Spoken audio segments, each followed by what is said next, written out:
हमारे देश में एक अजीब सी परंपरा है। यहाँ पर माँ बाप अपने बच्चों के 10वीं तक तो खर्चे उठाते ही हैं। 10वीं के बाद भी 11वीं 12वीं और जब तक ग्रेजुएशन नहीं हो जाती तब तक उसके खर्चे उठाते रहते हैं। कई माँ बाप तो हद दानवीर होते हैं, जब तक बच्चे की जॉब नहीं लग जाती तब तक वो उसके खर्चे उठाते हैं और इस चक्कर में बच्चे बिगड़ जाते हैं।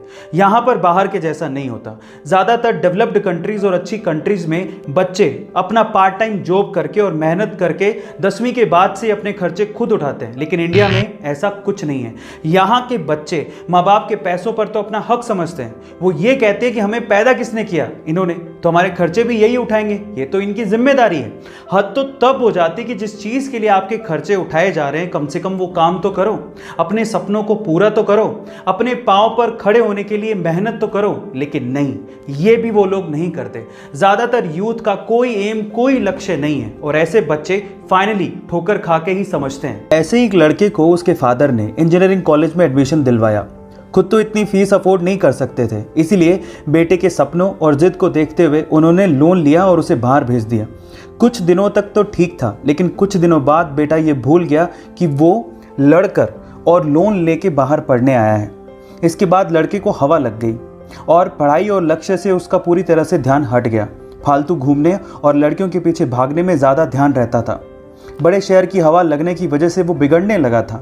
इसी वजह से एक बार उसकी बैग तक लगते लगते बची थी, फिर भी वो नहीं संभला। पर एक दिन जब वो एक होटल में रात को खाना खाने के लिए पहुंचा तो खाना ऑर्डर करने के बाद वहां पर सामने एक टेबल पर देखने लगा जहां पर एक फैमिली खाना खा रही थी। उस फैमिली में एक लड़का जिसकी उम्र लगभग 30 से 35 साल थी, उसकी बूढ़ी माँ और उसके पिता तीनों मिलकर खाना खा रहे थे। वो अपना खाना ऑलमोस्ट फिनिश कर चुके थे। अब वेटर बिल लेके आया तो हिसाब से बिल बेटे को चुकाना चाहिए था। इतना बड़ा हो चुका है, इतना तो वो कर ही सकता है। लेकिन वहां जो भी हुआ वो हैरान कर देने वाला था। उसने देखा कि बिल आने पर उस बेटे ने बिल को देखा ही नहीं और पानी पी रहा था।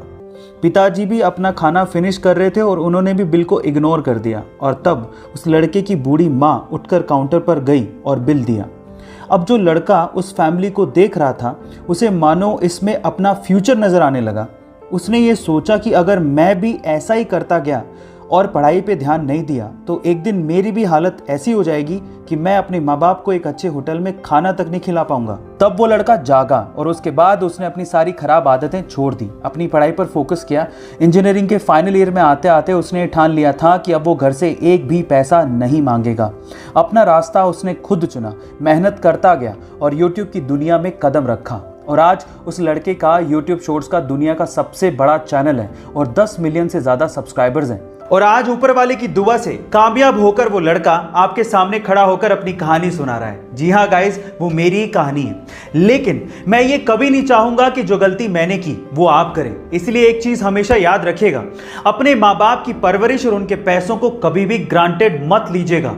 वो आपकी फीसें भर रहे हैं, आपके लिए पैसा इन्वेस्ट कर रहे हैं, तो उनका मकसद सिर्फ एक ही है कि आप अपने पैरों पर खड़े हो जाएं। इसलिए इस चीज को समझें और खूब मेहनत करें और कुछ करके दिखाएं। और हाँ, अगर ये काम आप खुद के पैसों से करना चाहते हैं, यानी कि पार्ट टाइम जॉब करके अपनी फीस खुद भर के अपनी पढ़ाई का खर्चा उठाना चाहते हैं, तो इससे अच्छा काम आपकी जिंदगी में कभी भी नहीं हो सकता। ये तो बहुत ही अच्छी बात है। गाइस, आपको ये वीडियो कैसी लगी मुझे जरूर बताइएगा। Thank you so much.